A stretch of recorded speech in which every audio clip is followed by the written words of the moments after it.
Well, I think it goes back to Dave and I were married and we were not having any luck. We didn't have birth children.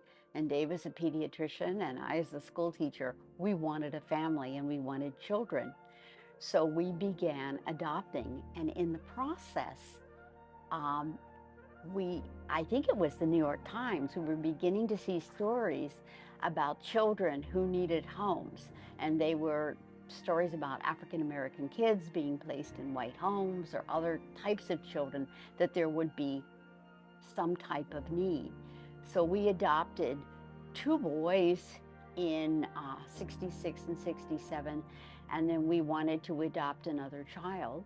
And when we went to the agency, um, they were talking about adoption. And I always got very angry because they would talk about the kids and then they'd say, oh, and by the way, obiter dictor, there are these other kids that need homes, children of African American parentage or mixed race, or kids with special medical needs. So they were isolating those. And it always bothered me that it was like, why are they by the way kids? Aren't they as important as all the kids that are there? So we said yes, we would consider a child. We were thinking medical, but we weren't ready for cystic fibrosis. And then would we take a child of another race? And Dave and I said yes. And I remember looking at him and saying, well, you tell your family and I'll tell mine. And if they have any issues, that the problem is they didn't teach us any different. They taught us about loving and caring about all people. I started here at Children Awaiting Parents 24 years ago. Peggy Sewell hired me. She was my inspiration. It was her dedication and commitment that inspired me to adopt. I have four boys, three of whom I adopted. During that time frame, we worked as an adoption exchange. We were more of a advocacy organization. We supported families. We also partnered with a lot of the local agencies and surrounding counties, and today we're now an adoption agency. So at that point, we adopted Mark in 69, and he was African American child who was coming into care, and we were being told there were many children like this that needed to be placed, and we were very ignorant. We did not know. Were they doing recruitment of Black families? What were they doing? What was really happening? So, we said yes. And at that point, our social worker was connected, had gone to a big conference in Canada, and they found out that there were parents that were helping the agencies find homes for children. So they asked if we would come to a meeting, and Dave and I said yes. And we went and we met other parents who were adoptive parents, and they just said we have this problem because I don't know if there were maybe 40, 50 children in Monroe County that they couldn't find homes for, and they wanted to know if we in some way could help. And so that's how we started. We did not look to form an adoption agency because there were many agencies in the community that were placing kids. But what we were asked to do and thought we could do was basically advocate for the kids and tell people about the children and make them public. And that's how we got the idea, copying Massachusetts with their book of children. We decided to put some pictures of children in a book and take it with us when we went and spoke to people. And so this is how we really started. And we were adoptive parents. Nobody was paying us. Nobody could tell us what to do. And the agency said, well, tell us what we're doing wrong. And so we said, sure. And we came in because it's not rocket science. A lot of it was just common sense. There was a list of kids in New York State, but it was a secret. We couldn't see it. They wouldn't show it to me or anybody else because my worker told me that. But she knew the kids were there, but it wasn't public information. And I remember once even going to a meeting of the agencies would meet among themselves, and then they would show pictures of kids who needed homes. And Dave and I were guests at the meeting, and the pictures came to me, and I said, "You're showing them to the wrong people. You should be showing these to the public, to other people." And so that's when we got the idea, and the agency supported us. We wanted them to do it, and they said, "No, no, you do the photo listing, but we'll be your advisors." And so we started that way. And then we would go around and go to different agencies and say, "Do you have anybody who needs a home? You can tell us about the child."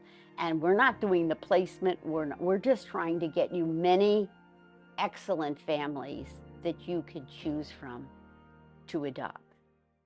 It's been a lot less stressful than it has been the years before, because you're not worried, like, am I going to move another home?